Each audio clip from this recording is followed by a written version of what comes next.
Rajireddy PDSU Osmania university president, Telangana girls convener. ఈరోజు 33% women reservation bill already 2023 సెప్టెంబర్లో pass అయి ఉంది. కానీ ఈరోజు కేంద్ర ప్రభుత్వం డీలిమిటేషన్తో లింక్ పెడుతూ మళ్ళీ దాన్ని అమెండ్మెంట్ పేరుతో చర్చకు తీసుకురావడం జరిగింది. దీని అర్థం ఏంటి అంటే అగైన్ 33% విమెన్ రిజర్వేషన్ బిల్లుని మళ్ళీ పెండింగ్లో పెట్టడమే అనేసి మేము భావిస్తూ ఉన్నాం. సుదీర్ఘ కాలంగా 30 ఇయర్స్ నుంచి వెయిట్ చేసిన తర్వాత ఈ బిల్లు పాస్ అయినాక దాన్ని ఇంప్లిమెంట్ చేయడంలో కేంద్ర ప్రభుత్వం జాప్యం ప్రదర్శించడం అనేది అన్యాయంగా మేము భావిస్తూ ఉన్నాం. డీలిమిటేషన్తో ఎటువంటి సంబంధం లేకుండా ఇంప్లిమెంట్ చేయాలని కూడా మేము కోరుకుంటున్నాం. మొదటి ప్రశ్న కేంద్ర ప్రభుత్వాన్ని మేము అడుగుతున్నాం, అసలు ప్రస్తుతం ఉన్నటువంటి 543 పార్లమెంటు సీట్లలో రిజర్వేషన్ని ఇంప్లిమెంట్ చేయడానికి మీకేంటి ప్రాబ్లం అని మేము ప్రశ్నిస్తూ ఉన్నాం. ఈరోజు ఉన్నటువంటి 543 సీట్స్లో 33% విమెన్ రిజర్వేషన్ ఇవ్వడం అంటే అక్కడ ఉన్నటువంటి మెన్ వాళ్ళ చైర్స్ని గివప్ చేసి విమెన్కి ఇవ్వడమే. అంటే దానికి వాళ్ళు సజావుగా లేరు అంటే దాని అర్థం ఈవెన్ పార్లమెంట్లో కేంద్రంలో కూడా పేట్రియార్కీ అనేది పురుషాధిపత్య భావజాలం అనేది కట్టు కొట్టినట్టు కనిపిస్తూ ఉంది. మేము తక్షణమే 33% విమెన్ రిజర్వేషన్ని ఇంప్లిమెంట్ చేయాలి, ఎటువంటి అదర్ బిల్లుతో లింక్ చేయొద్దని మేము చెప్తా ఉన్నాం. సెకండ్ థింగ్, ఓబీసీ కోటాకు సంబంధించి ఓబీసీ విమెన్కి సంబంధించి అసలు ఆ బిల్లులో చర్చనే లేదు.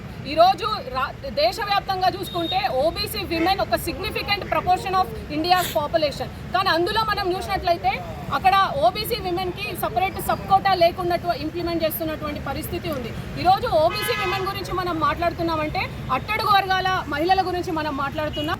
ఓబీసీ విమెన్ ఒక పురుషాధిపత్య భావజాలానికి సంబంధించిన డిస్క్రిమినేషన్నే కాదు, క్లాస్ డిస్క్రిమినేషన్ని ఫేస్ చేస్తుంది, జెండర్ డిస్క్రిమినేషన్ని ఫేస్ చేస్తుంది, కాస్ట్ డిస్క్రిమినేషన్ని ఫేస్ చేస్తుంది, మల్టిపుల్ డిస్క్రిమినేషన్ని ఫేస్ చేస్తున్నటువంటి ఒక విమెన్ని అప్పర్ కాస్ట్ ఎలైట్ సెక్షన్కి సంబంధించిన విమెన్స్తో సేమ్గా ఎట్లా చూస్తారని మేము ప్రశ్నిస్తూ ఉన్నాం. ఈరోజు ఓబీసీ కోటా లేనటువంటి విమెన్ రిజర్వేషన్ని ఇంప్లిమెంట్ చేస్తే కనుక అది ఎలైట్ సెక్షన్కి సంబంధించినటువంటి వాళ్ళని అగ్రవర్ణాలకి మాత్రమే రెడ్ కార్పెట్ వేసి పార్లమెంట్కి ఆహ్వానిస్తున్నట్టని మేము భావిస్తూ ఉన్నాం.